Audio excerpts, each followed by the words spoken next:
Hello everyone, আজকের এই ভিডিওতে তোমাদের প্রত্যেককে স্বাগত জানাই।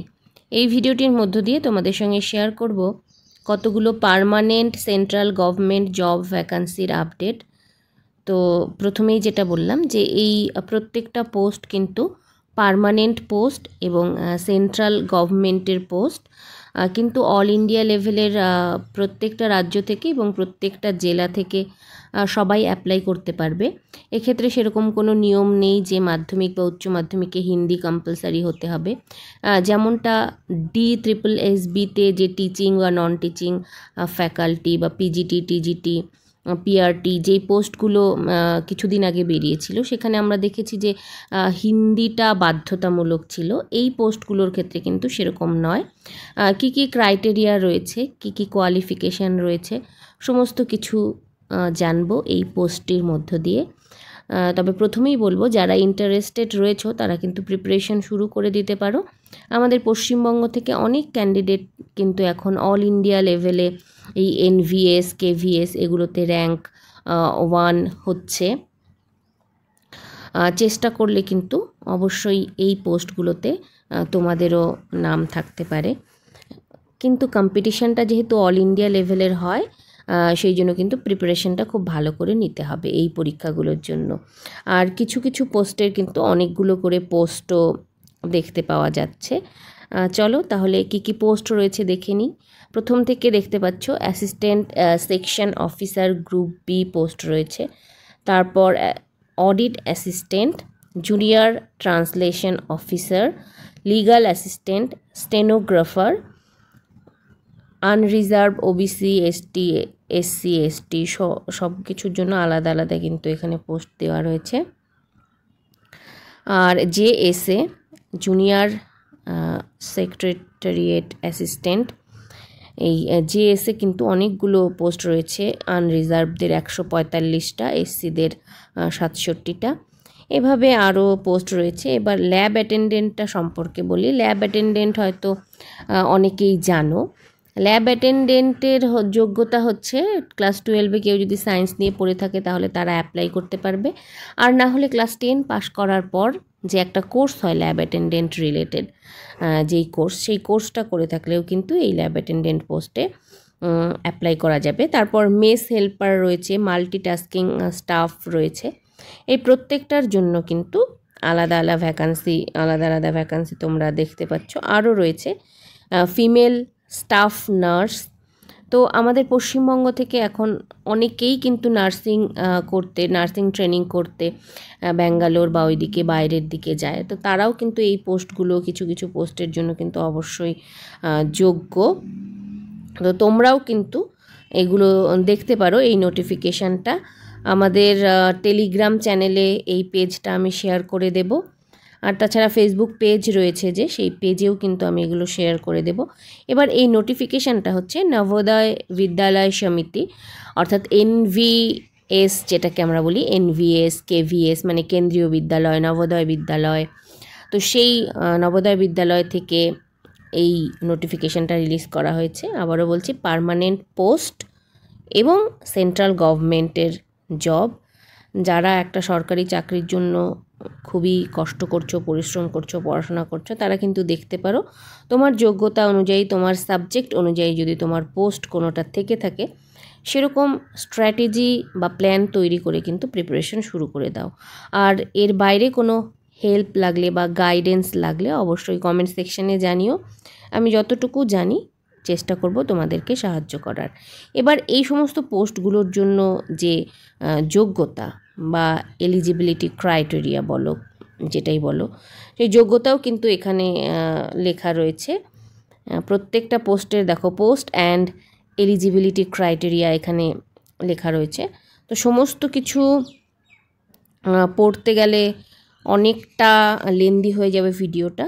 তো এটা আমি টেলিগ্রাম চ্যানেলে শেয়ার করে দিচ্ছি। তোমরা সেখান থেকে নিজেদের পোস্ট অনুযায়ী বা নিজেদের ইন্টারেস্ট এরিয়া অনুযায়ী তোমরা কিন্তু দেখতে পারো। আর এখানে পে স্কেল কিন্তু দেখতে পাচ্ছ লেভেল 6, সেন্ট্রাল গভর্নমেন্টের লেভেল 6 মানে কিন্তু ভালো বেতন। লেভেল 4 রয়েছে, কিছু কিছু লেভেল 2 রয়েছে। প্রত্যেকটা চাকরিরই বেতন কিন্তু এখানে খুবই ভালো, কোনোটারই বেতন খারাপ নয়। জেএসএ যেমন লেভেল 2, এখানে তোমরা দেখতে পাচ্ছ কোয়ালিফিকেশানটা। আমি এই কোয়ালিফিকেশানের যে পেজটা সেটা আমি এই ভিডিওর শেষে একটা একটা করে শেয়ার করে দিচ্ছি। এরপরে তোমাদের যদি আরও কোনো প্রশ্ন থাকে তোমরা কিন্তু কমেন্ট সেকশনে অবশ্যই লিখতে পারো। আমি চেষ্টা করব তোমাদের প্রশ্নগুলোর উত্তর দেওয়ার, যদি জানি অবশ্যই উত্তর দিয়ে দেব। এখানে মোড অফ সিলেকশন কি মোডে হবে এখানে বলেছে, candidates will be short listed on the basis of their performance in competitive exam and interview put together for the post of legal assistant. অর্থাৎ একটা টেস্ট হবে, একটা রিটেন টেস্ট বা কম্পিউটার টেস্ট যেটাই হোক না কেন, কম্পিটিটিভ এক্সাম, তারপর হচ্ছে একটা ইন্টারভিউ হবে। ঠিক আছে, তো এগুলোর কোয়ালিফিকেশানটা বললাম, কিভাবে মোড অফ সিলেকশন হবে সেটাও লেখা রয়েছে। কোয়ালিফিকেশান নর্মালি যেই কোয়ালিফিকেশানগুলো আর কি প্রয়োজন হয়, যেমন দেখো টিজিটি পোস্টের জন্য ট্রেন গ্র্যাজুয়েট টিচারের জন্য কী লাগে, বিএড লাগে, সেই সঙ্গে গ্র্যাজুয়েশন লাগে, বিএ বা বিএসসি। সেরকমই এখানে যেই পোস্টগুলো রয়েছে, যেমন মেস হেল্পার, সেখানে পার্টিকুলার একটা কোর্স করতে হয়, সেই কোর্সটা যদি কারো করা থাকে তাহলে তারা এলিজিবল। কিছু কিছু ক্ষেত্রে এক্সপিরিয়েন্স চায়, যে এক্সপিরিয়েন্স রয়েছে কি না, 2 ইয়ার বা 5 ইয়ার্স এক্সপিরিয়েন্স, তো সমস্ত কিছু এখানেই পেয়ে যাবে তোমরা। আর সিটি কী রয়েছে, হ্যাঁ এই সিটিটা হচ্ছে একটা বড় ব্যাপার, কেননা DSSB যেমন সবসময় দিল্লিতে পরীক্ষা হয়, তো প্রত্যেকটা ক্যান্ডিডেটদের জন্য তো এটা সম্ভব না যে দিল্লিতে গিয়ে পরীক্ষা দেবে। সেক্ষেত্রে আমি সিটিটা একটু বলে দিচ্ছি। সিটি দেখো এখানে স্টেট ওয়াইজ রয়েছে, আবার সিটি ওয়াইজ রয়েছে। আসামের কোথায় কোথায় পরীক্ষা হবে, তারপর অন্ধ্রপ্রদেশ থেকে কোথায় কোথায়, আচ্ছা এটা অ্যালফাবেটিক্যালি রয়েছে। আমি ওয়েস্ট বেঙ্গলেরটা বলে দিচ্ছি, ওয়েস্ট বেঙ্গলটা তো সবার শেষে থাকবে। ওয়েস্ট বেঙ্গল, হ্যাঁ এখানে ওয়েস্ট বেঙ্গলে হচ্ছে আমরা দেখতে পাচ্ছি 1 2 3 4 5 5টা জায়গা বা 5টা সিটিতে পরীক্ষাটা হবে।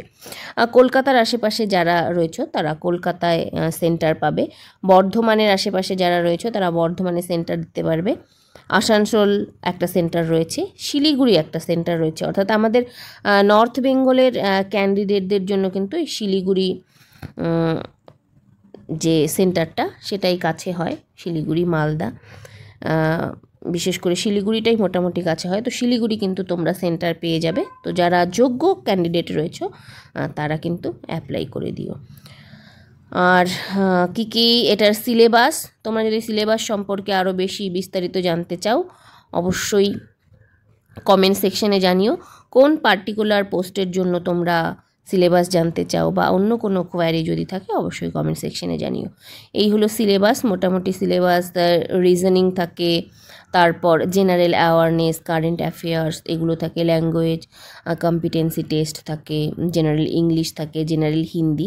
তো এক্ষেত্রে বলি জেনারেল হিন্দি যেটা হয় সেটা যারা বাংলাতে ভালো তারা কিন্তু এই জেনারেল হিন্দিটা সহজেই তৈরি করে নিতে পারে। কেননা কি বললাম আমি, যে আমাদের নর্থ বেঙ্গল থেকে, পশ্চিমবঙ্গ থেকে তো রয়েছেই, আমাদের নর্থ বেঙ্গল থেকেই কিন্তু অল ইন্ডিয়া র্যাঙ্ক, এই এনভিএসে কিছু কিছু পরীক্ষাতে অল ইন্ডিয়া র্যাঙ্ক 1 করে, এনভিএস ইভেন কেভিএস। তো তারাও কিন্তু বেঙ্গলি মিডিয়াম থেকে পড়া, তাদের কিন্তু হিন্দি ছিল না, কিন্তু হিন্দিটা মানে খুব একটা বেশি কঠিন হয় না, তবে অবশ্যই প্রিপারেশন প্রয়োজন। ঠিক আছে, আমি আর এই ভিডিওটাকে বড় করছি না। এক্ষেত্রে প্রত্যেকটা পোস্টের দেখো সিলেবাস দেওয়া রয়েছে। তোমরা যদি আরও বিস্তারিত কিছু জানতে চাও এই পরীক্ষা সম্পর্কে অবশ্যই কমেন্ট সেকশনে জানিও, আমি চেষ্টা করব তোমাদের উত্তর দেওয়ার। তো আজকের ভিডিও এখানেই শেষ করছি। Thank you so much for watching the video.